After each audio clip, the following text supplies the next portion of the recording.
സഹിക്കാൻ വയ്യമ്മേ, എനിക്ക് വേദന എടുത്ത് വയ്യ. അയ്യോ അയ്യോ, എനിക്ക് ഒട്ടും വയ്യേ. ദേശരാ, എനിക്ക് വയ്യേ.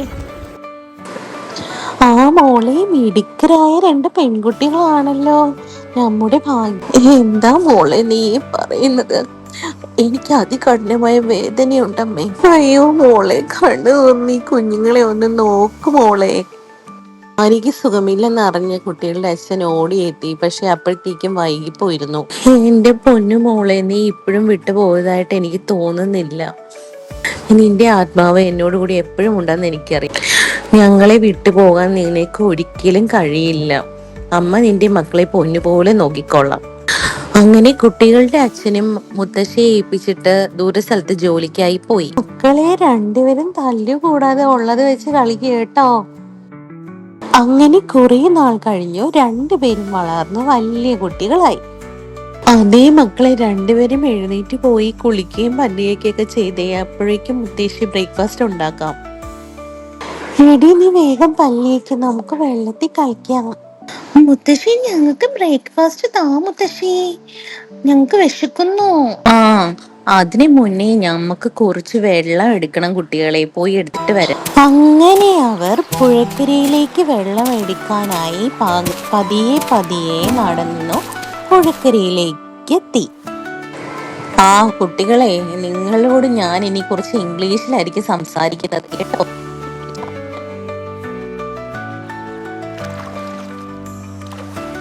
Now girls, be careful not to splash too much water. അങ്ങനെ മുത്തശ്ശി കുട്ടികളെ ഏൽപ്പിച്ചിട്ട് മുട്ട പെറുക്കാനായിട്ട് കോഴിക്കൂട്ടിലേക്ക് പോയി. അങ്ങനെ മുത്തശ്ശി കോഴിക്കൂട് ചെന്നപ്പോൾ ദേ കോഴികളെല്ലാം നല്ലതുപോലെ മുട്ടയിട്ട് കൊടുത്തിരിക്കുന്നു. അങ്ങനെ മുത്തശ്ശി കിട്ടിയ മുട്ടയെല്ലാം മുട്ടക്കാരന് കൊടുത്തു. അപ്പൊ മുട്ടക്കാരൻ പറഞ്ഞു, ആ, എനിക്ക് അത് നന്നായി ഇഷ്ടമായെന്ന്. അങ്ങനെ നമ്മുടെ മുത്തശ്ശി അവർക്ക് ഇംഗ്ലീഷിൽ കഥകൾ പറയാൻ തുടങ്ങി. അങ്ങനെ മുത്തശ്ശിയുടെ പാചക ക്ലാസ് പോലും ഇംഗ്ലീഷിലാക്കി മുത്തശ്ശി. ഇപ്പൊ മുത്തശ്ശി അവരെ കുട്ടൻ നെയ്യാൻ പഠിപ്പിക്കുകയാണ്. നോക്കൂ മുത്തശ്ശി എങ്ങനെ എത്ര നന്നായിട്ടാണ് പഠിപ്പിക്കുന്നതെന്ന്. കണ്ടില്ലേ, മുത്തശ്ശി വെള്ളം പോലും ഒഴിക്കാൻ കുട്ടികളെ പഠിപ്പിക്കുകയാണ്, എങ്ങനെയാണ് പതിയെ വെള്ളം ഒഴിക്കാമെന്ന്. അങ്ങനെ മുത്തശ്ശി ഒരു നാളിൽ അവരെ കാർണിവൽ കാണാൻ കൊണ്ടുപോയി കരിമ്പക്ക വാങ്ങിക്കൊടുത്തു. എല്ലാ ദിവസവും ഓരോ പാട്ടുകൾ പാടിക്കൊടുക്കും കുട്ടികൾക്ക്, കുട്ടികളെ ഉറക്കാൻ വേണ്ടിയിട്ട്. നല്ല നല്ല പാട്ടുകൾ പാടി അവരെ ഉറക്കും.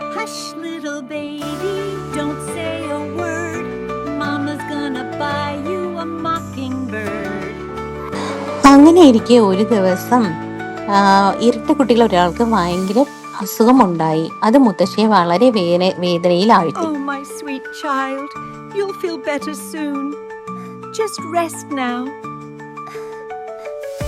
അങ്ങനെ മുത്തശ്ശിയും സഹോദരിയും കൂടെ ഇരുന്ന് കരയാൻ തുടങ്ങി, ദൈവത്തോട് പ്രാർത്ഥിക്കാനും തുടങ്ങി അസുഖം മാറാൻ വേണ്ടി.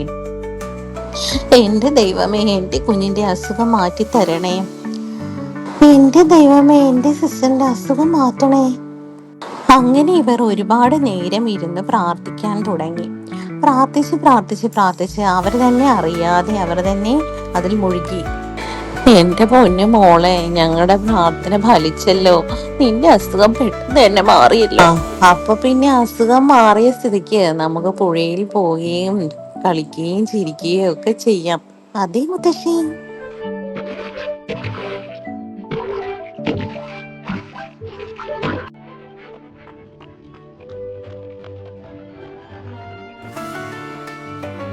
ആ മക്കളെ, ഓടി വാ, മുത്തശ്ശിക്കൊരു ഉമ്മ വന്നേ, ഓടി വന്നേ.